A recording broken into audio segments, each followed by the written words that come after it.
Previously in Warbird Showdown. We're evaluating the best World War II bombers from each major nation. In the last video, we addressed the three allied powers of the war, and in this video we'll be exploring the contenders from the three Axis powers, Germany, Japan, and Italy. The best bomber from each one of today's countries will be free to move on to the next round. So without further ado, let's dive right into it. This is Warbird Showdown, the ultimate aircraft of World War II.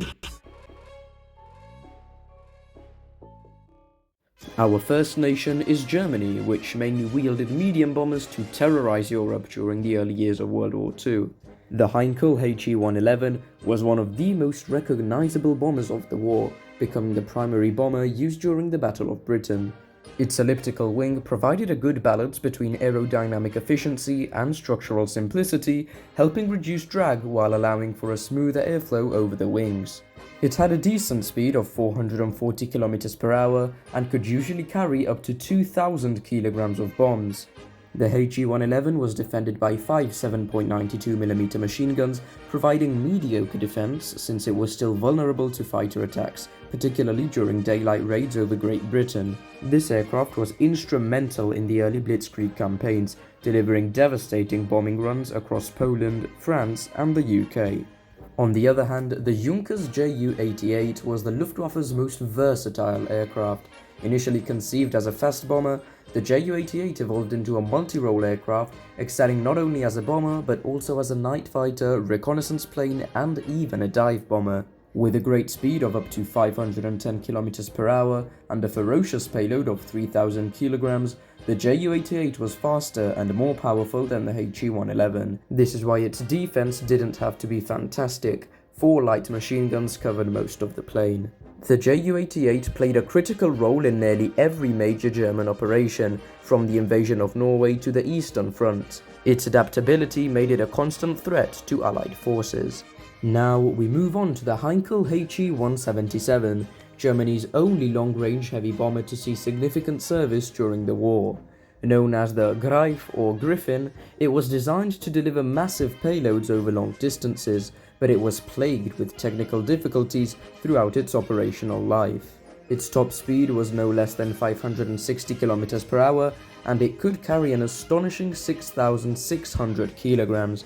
Moreover, it was well defended by 4 heavy machine guns, 2 20mm cannons, and 1 light machine gun. The HE-177 was used primarily on the Eastern Front and in bombing raids against Britain, but also attacked Allied ships in the Atlantic. Despite its potential though, the aircraft's early models suffered from engine overheating and mechanical failures, since it literally had 2 Mercedes engines strapped against each other for each one of its 2 propellers. Because of these issues, I see myself forced to give the title of Best World War II German Bomber to the Ju-88 medium bomber. Okay, now it's Japan's turn. Although the nation lacked a capable heavy bomber, it could certainly count on prominent medium bombers. However, the only Japanese bomber that really stands a chance against our other contenders is the Nakajima Ki-49, codenamed Helen by the Allies. The Ki-49 was developed with a focus on durability and defensive firepower, intended to replace earlier bombers that had proven vulnerable in combat. One example would be the Mitsubishi G4M Betty, which, despite sinking battleships HMS Repulse and HMS Prince of Wales, had suffered heavy losses during the early years of the war. As a result, the Ki-49 was a faster and stronger bomber, with a top speed of just over 500 km per hour and a modest payload of 1,000 kilograms or 1 torpedo. The Helen was well defended by 3 heavy machine guns, 1 20mm cannon, and 2 Type 89 light machine guns. It was deployed across various theaters, from China to the Pacific Islands, where it was used in both strategic and tactical bombing roles. Though not as famous as the G4M, the Ki-49's increased armor and defensive capabilities made it a much more solid pick against early Allied fighters. Having only 1 Japanese bomber truly worthy of competing in this series, the winner becomes evident. The Ki-49 is fit to proceed to the next round. And finally, our last nation, Italy. Although the country surrendered mid-war, some excellent bombers were still produced. First, we have the Kant Z1007 Alcione, a 3-engine medium bomber known for its speed and maneuverability. It was widely regarded as one of Italy's best bombers, praised for its aerodynamic design and versatility. Its engines boosted the aircraft to a top speed of almost 460 km per hour, and its long, thin design allowed it to carry up to 2,200 kilograms of bombs. The Alcione was defended by two 12.7mm machine guns and another two 7.7mm Breda Safat light machine guns. The Z-1007 saw extensive service in the Mediterranean theatre, participating in bombing raids over Malta, North Africa and the Balkans. It was also used for reconnaissance and anti-shipping missions, proving to be a reliable and effective platform. And last but not least is the Piaggio P108, Italy's only 4-engine heavy bomber of the war.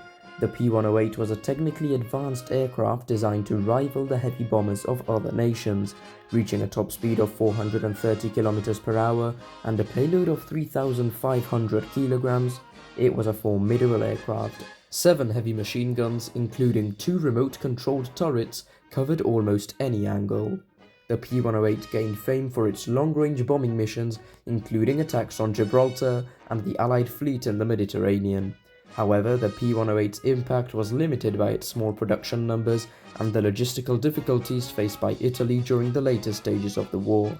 Owing to this big shame, I'm crowning the Z-1007 Alcione as the greatest Italian bomber of World War II. 6 nations, 6 bombers. Which will be crowned as ultimate champion? Soon you'll see, but before that, we'll have to explore the other aircraft categories and announce all our candidates. So stay tuned for the next round and have a fly-tastic day.